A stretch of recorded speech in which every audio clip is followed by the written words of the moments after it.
That's nonsense, right? It's like your guy who didn't know anything about science. Since this is part of a science festival, we should make the point that if you're going to work in an area where science is important, you have to know something about science. And Eugene makes a good point. We're trying to empower high school students to know about DNA and their own DNA and stuff. But at the same time, we're trying to prevent people like you from using science and biology to, as you say, undermine authority. And the authority doesn't like that.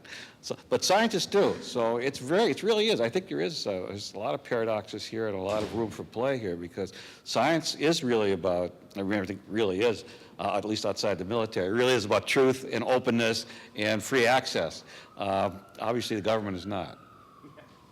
Yeah, I mean, scientists have, certainly when I've been exploring the history of genetic engineering, they really didn't want a lot of regulations, and they really, and you know, there are scientists who have gotten in trouble in the same way that you have for just not paying attention to certain rules, and they just want, I was struck, I've gone to, there's this synthetic biology competition at MIT where undergraduates and high school students from, in some cases, China and other countries, they all converge there, and they're just tinkering around with E. coli just to make it do weird stuff, like smell like spearmint, or to flash green and red lights. Right. They just are fooling around with it, and it's fascinating, and there's a great sense of freedom there, and it's kind of almost, I don't know, it's almost a kind of an artistic freedom in a sense, but there is the issue of, you know, regulation. I mean, do you think that, I mean, as a bioethicist, should artists be regulated in the same way scientists are? Well, I don't know about artists, but there is an issue of public safety, sure, and there's the safety of the artist, and society certainly has an interest in making sure that the public is protected. If you're using harmless bacteria, as Steve's using, that's one thing. Then all the FBI should have to know is it's harmless bacteria, go the hell away and let them go ahead. The MIT kids, that's another thing. These, you know, these. But it's not really. I mean, it's, you know, it's E. coli, which is well, E. coli is harmless, but you can get all of the genes. They're all in a publicly accessible database now. Anyone can download the code, and you can order up some genes, and a high school kid can plug these things in. Yeah, what the synthetic biologists say is right now it's harmless, but they all guarantee you within a decade they'll be able to make anything that exists in nature in terms of a virus or a bacteria, not a whole human person, obviously, and that they can modify it. They're right. They talk about dual use. They say, well, yeah, we recognize that this has potential for harm, but it has much greater potential for good. I'm willing to believe that, but I'm not willing to say they're the ones that get the final call on that if they're going to put the whole human race at risk, which they could potentially do by creating a new HIV, a new influenza.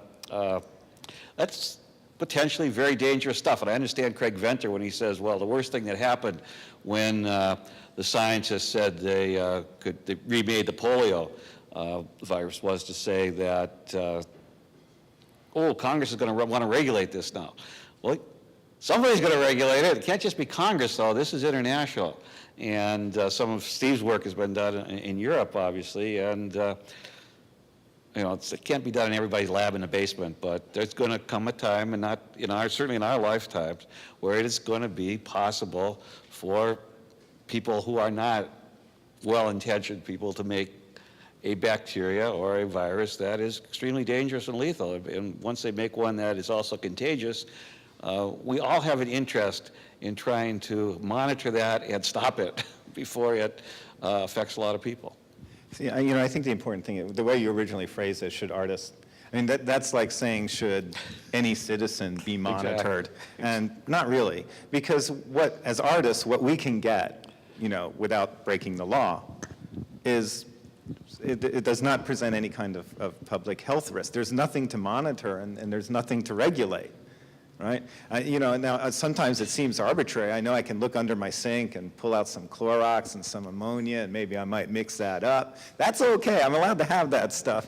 But if these other things that it has been decided need to be monitored, they are. And, you know, as long as we're working within the sphere of legality, which CAE always does, I don't see what kind of monitoring or regulation is really necessary at all. I mean, it's kind of a waste, and to talk about it in those terms almost just kind of ups the fear factor in a way that is not good for anyone, particularly in this idea of trying to make a science that is open for people. And, you know, certainly that's been part of our pedagogical goal, and one of the reasons I wanted to be part of World Science Fair, because it's the same thing here, is how do we lift the alienation barriers, all right? And if we get into afraid, and it becomes only in very specialized condition, in your high school biology class, in your university biology class, but any other time, it's weird. And if you're doing it, weird is suspicious, and suspicious is terrorism. And that's what the FBI is ultimately protecting us from, right? Weirdness. Right? We don't want that. I mean, I think there's lots of you out there in the audience that remembers a time when it was a good thing to have a lab in your house and to do that with your kids, and, you know, everyone had their chemistry set and their geology set. You know, and there are magazines and publications about it. You know, this kind of shutting down, except, you know, under, like I said, these very rarefied conditions that you pay for.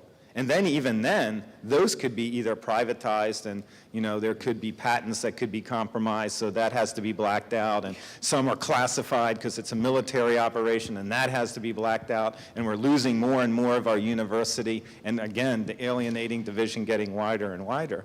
Problem. And, you know, just as Eugene was saying, here we have all, and that's what we were trying to take advantage, this new openness, but there's consequences. And since then, the FBI was very thorough about, you know, going to Biorad and getting in their face, of going to Tepnell, who is selling us our reagents, and Tepnell they won't sell to anyone now. You know, if you're an amateur in any way trying to do science, you know, completely harmless, I mean, as innocuous can be, they won't do it, because they don't want the FBI coming back at them again. So what will they say? I mean, if you just ask, you know, if you try to make an order, do they just... They just say no. They just say, you know, you're not kind of on our official lab list. When it used to be fine. It was like, well, FedEx that right out to you. And, you know, but not now. Not now. So, I mean, Eugene, what do you think the effect of this case will be on sort of, let me call it bioart for the sake of a shorthand. I mean, is this going to be squelching it, or is this kind of open culture going to help drive it forward? I don't know if I feel like talking about bioart so much, but I mean, maybe it's a good point. I mean, I think maybe the larger question that you're getting at is sort of collaboration and working between disciplines, and the sort of, there's a lot of very heady kind of positive talk about that, but I think those have real limits also, and we might start becoming more aware of those because of these kinds of contradictions. But, you know, I mean, there is certainly the worst case scenario surrounding bioterrorism, but it's also important to remember that some of the impact is going to be around stuff that's happening now and that has been happening. And so there's going to be, you know, economic impacts. Like if you take the major scientific advances, I mean, I would argue that the way they're always tied to some sort of political economic context. So genetic engineering, right? One of the first patents surrounding that was a bacterium designed to clean up oil spills. Okay, you have to look at that whole thing as a unity, kind of. Genome databasing, right? One of its biggest applications is genetic screening and diagnostics. You know, and diagnostics they're great, you know, but they just tell you what's wrong with you. They don't actually fix anything.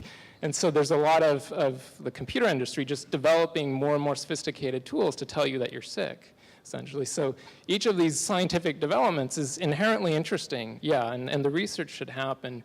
But I think that they're always tied to these different sort of industries.